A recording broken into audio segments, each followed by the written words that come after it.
오늘 하루도 주님의 은혜가 함께하는 귀한 삶이 되시기를 바랍니다. 베드로후서 베드로는 베드로후서를 기록하면서 우리가 정말로 신앙생활하면서 정말 애써야 할 것 무엇이냐, 끝까지 붙들어야 할 것이 무엇이냐, 그것을 예수 그리스도를 아는 것이다라고 말합니다. 이 아는 것을 통하여 어떠한 믿음의 삶으로 나아갈 것인가.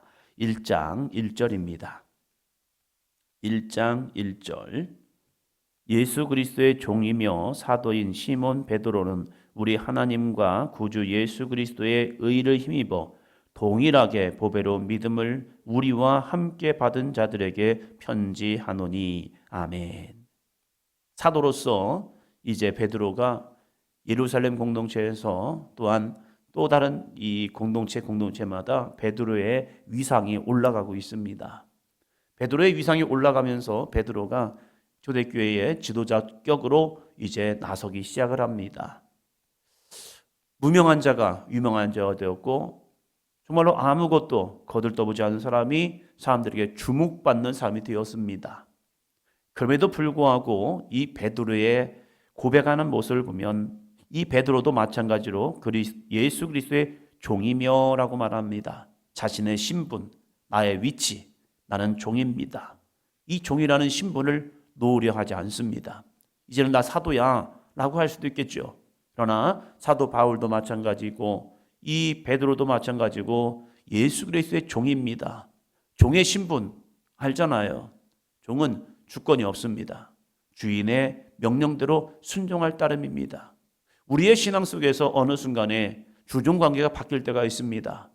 내가 주인이 되고 주님이 나의 종이 되는, 그래서 나의 기도 가운데 응답하셔야 하는, 그래서 응답하지 아니하면 내 마음이 불편해요. 하나님, 내가 기도했는데 왜 응답하지 않습니까? 주님, 내가 이렇게 바라는데 왜 나에게 이렇게 여기십니까?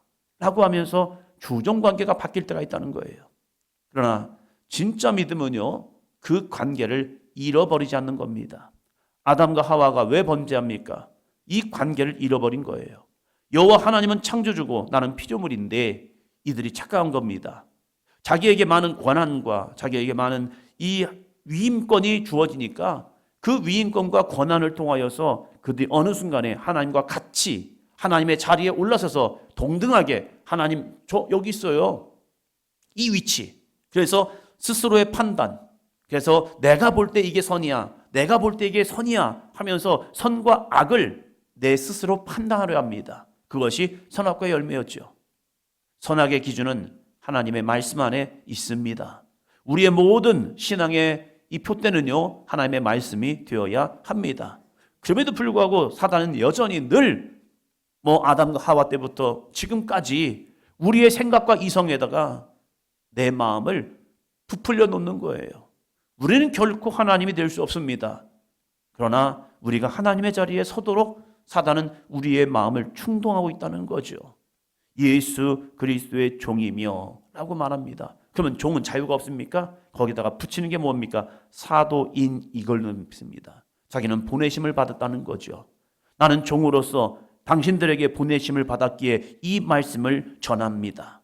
베드로는 어쩌면 이 베드로 후서를 기록하면서 이 말씀이 좀 껄끄러울 수 있습니다. 이 말씀을 받는 사람들에게. 그럼에도 불구하고 그는 전합니다. 왜? 나는 사도로서 당신들에게 하나님의 말씀을 전하라고 보내심을 받았기 때문에 나는 이 말씀을 전합니다 라고 말하면서, 그러면 나는 잘났고 너희는 못났느냐? 이게 아니라는 거예요. 이제 중반부터 보면 이런 말씀합니다. 우리 하나님과 구주 예수 그리스도의 의를 힘입어, 뭐죠? 그 다음에 동일하게, 베드로가 받은 복음도 이 베드로 후서를 듣는 이들도 내가 잘난 것이 아닙니다. 내가 이렇게 주목받는 관계가 아닙니다. 나나 여러분이나 우리 하나님과 구주 예수 그리스도의 은혜를 힘입어 뭐예요? 동일하게 보배로운 믿음을 우리와 함께 받은 자들에게 편지하노니. 동등됨. 아담과 하와가 서로 다른 모습이 있지만 동등한 위치. 그래서 서로 돕는 배필로서 남자와 여자가 한 가정을 이루어내는 거지요. 목회자와 성도의 관계에서도 목회자는 대단하고 잘났고 뛰어나고 엄청난 그러한 모습입니까? 아니라는 거예요. 우리도 목회자도 예수 그리스도의 의를 힘입어 동일하게 보배로운 믿음을 가진 사람이란 사실이에요. 그 보배로운 믿음을 가졌기에 함께 동역의 길을 가고 있다는 거예요. 그러나 왜 내가 당신들에게 이 말을 전한 줄 아십니까? 그것은 주님이 나에게 사도로서 이 말씀을 전하라고 부름을 받았기에 여러분에게 믿음을 우리와 함께 받은 자들에게 그냥 편지합니다. 나는 그것을 전할 뿐입니다. 그런데 이 전하는 마음에는 무엇이 있느냐? 예수 그리스도의 마음이 있다는 거예요. 그래서 목회자의 설교, 또한 설교단상에서는 우리 장로님들, 권사님들, 집사님들의 설교를 통하여서 우리가 깨달을 것은 저 사람이 내 말 안에 이게 아니라 성령께서 저 분을 통하여 나에게 말씀하시는구나. 이것이 우리들이 말씀을 받는 자세의 모습이라는 거예요. 그러면 우리가 이 말씀을 통해서 뭘 깨달아야 합니까? 바르게 살아야겠구나. 내가 좀 죄인이구나. 그럴 수 있죠. 그러나 중요한 게 하나님의 말씀을 통해서 우리가 깨달아야 할 것, 오늘의 말씀 2절입니다. 하나님과 주 예수 그리스도를 알므로 은혜와 평강이 너희에게 더욱 많을지어다. 아멘. 우리의 삶이 불안한 이유가 무엇입니까? 내일에 대한 예측이 빗나갈 때가 있어요. 나 오늘 이렇게 해야지 저렇게 해야지 했는데 이것이 빗나가서 문제들이 발생을 해요. 불쑥불쑥 생각지도 못한 일들이 내 앞길을 가로막기 때문에 우리는 늘 불안해하고 있다는 사실이에요. 만약에 내가 계획한 대로 뭔가 착착착착 되어주면요, 불안할 이유가 없어요. 그러나 인생이 그렇지 않잖아요. 행복하려 했는데 행복이 아니라 불행이 오기도 하고, 나는 건강하려 하고 열심히 운동을 했는데 갑자기 쑥 온 것이 당신 이제 얼마 못 삽니다. 아니, 건강하려고 운동했는데 그것과 상관없는 것 같아요. 질병이라는 것은. 우리의 자녀들을 키우면서 참 아름답게 멋지게 사회 속에서 한 축을 감당하기 위해서 자녀들을 열심히 교육했는데 이게 갑자기 이상해지는 거예요, 상황이. 그러면서 이게 뭐야? 그런 것 때문에 늘 불안하고 염려하죠. 아이를 한번 생각해 보겠습니다. 아이들은 힘도 없고 능력도 없고 가진 것도 없어요. 그런데 아이들은 불안해하지 않아요. 내일에 대한 염려도 없고 근심도 없고 걱정도 없습니다. 어떠한 문제가 발생하죠. 어쩌면 우리들의 인생보다 아이들의 인생이 더 많은 문제들이 발생하고 있어요. 그런데 그때마다 찾는 게 있습니다. 엄마면 됩니다. 엄마, 엄마. 계속 엄마만 부르죠. 왜? 엄마가 자기의 삶에 있는 모든 문제를 해결할 수 있다고 믿기 때문에 엄마만 부르는 거예요. 엄마를 부르면 엄마는 먹을 걸 주고 재워주고 편하게 해주고 마음에 근심 걱정 있으면 안아주면서 걱정하지 마, 염려하지 마. 무서운 꿈을 꾸고 거기서 무서워 두려워서 엄마를 찾으면요, 엄마가 그 품에 안고 자면서 괜찮아 괜찮아 걱정하지 마 하면서 품어줄 때요, 이 아이는 또 새근 잠을 잡니다. 왜요? 엄마라는 존재를 알기 때문에 그래요. 우리의 인생에서 평안과 은혜와 평강이 너희에게 더욱 많을지어다 라고 이 베드로는 믿음의 성도들에게 전하고 있습니다.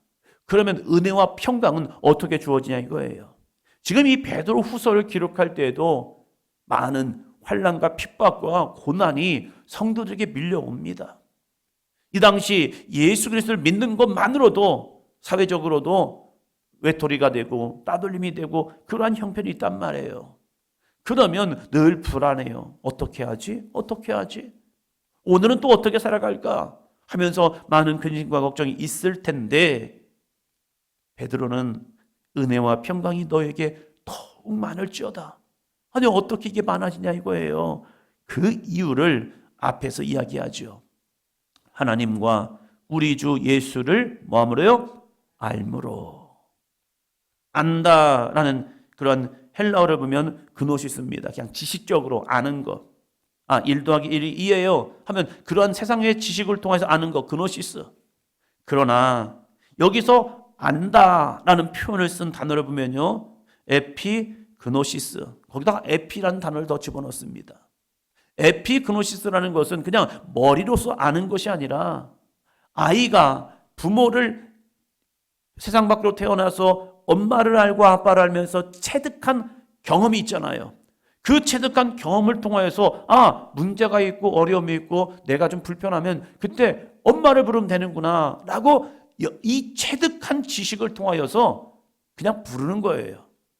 그거와 같이 베드로도 예수 그리스도를 그냥 지식적으로 나를 위해 십자가를 지신 예수님이야, 나를 죽으신 예수님이야, 나의 구원자시야, 이걸 안 것이 아니라 그는 3년 반이라는 시간 동안 주님과 함께 생활하고 먹고 자고 말씀을 듣고 수많은 기적과 능력을 행하시는 모습을 보면서 체득한 거예요. 그래서 이 베드로도 주님의 길을 갈 때에, 예수 그리스도의 종과 사도로서 믿음을 갈 때에 고난이 오고 환난이 오고 여러 가지 핍박들이 오지요. 그럼에도 불구하고 그 마음 심령 속에 은혜와 평강이 있습니다. 왜요? 바로 하나님과 우리 주 예수 그리스도를 알기 때문입니다. 주님을 체득했거든요. 그 주님의 능력을 체득했고 그 주님의 능력을 체험했기 때문에 걱정할 이유 없어. 염려할 이유 없어. 죽음이 와? 괜찮아. 죽음이 두려운 존재가 아니라는 거예요. 왜? 예수 그리스도의 죽음과 부활을 바라봤고 주님이 승천하신 모습을 바라봤고 그래서 하늘 보좌에 계신 주님이 마지막 날 나를 품어주실 그 은혜를 기억하니까 죽음이 두렵지 않은 거예요. 우리는 주님을 어떻게 알고 있습니까? 교회에서 신앙생활하면서 성경을 배우고 말씀을 듣고 열심히 하면서 머리로는 알아가요. 머리로 알아가지만 여전히 내 마음에 불안과 염려와 근심이 걱정되는 사람이 있어요. 왜요? 주님이 내 안에 확 들어오지 않았기 때문에 그래요. 그러나 주님이 내 안에 거하고 내가 주님 안에 거할 때 우리는 주님을 더 깊이 아는, 오늘 말씀드렸던 에피그노시스, 지식이 아니라 체험적으로 주님이 나의 목자가 되어 주십니다. 주님이 나의 반석이 되어 주십니다. 주님이 나의 피할 바위가 되십니다. 주님이 나의 구원자가 되십니다. 이 믿음이 있다 보니까 그 믿음 때문에 흔들리지 않는다는 거예요. 그 믿음을 놓쳐버리면 이런저런 일들이 불쑥불쑥 일어나면요 내 마음이 요동쳐요. 그러나 그 주님을 향한 반석 같은 믿음이 딱 붙들고 있으면요 괜찮아가 돼요. 이런 거 생겨도 저런 거 생겨도 이런 문제가 발생해도 설령 죽음이 온다 할지라도 괜찮아. 왜요? 천국이 바로 우리 가운데 있기 때문입니다. 이 새벽에 하나님과 우리 주 예수를 아는 지식으로 정말로 그 주님 품 안에 그 말씀 안에 온전히 내 심령이 거함을 통하여 주님이 주시는 은혜와 평강이 여러분에게 더욱 많을지어다. 기도합니다.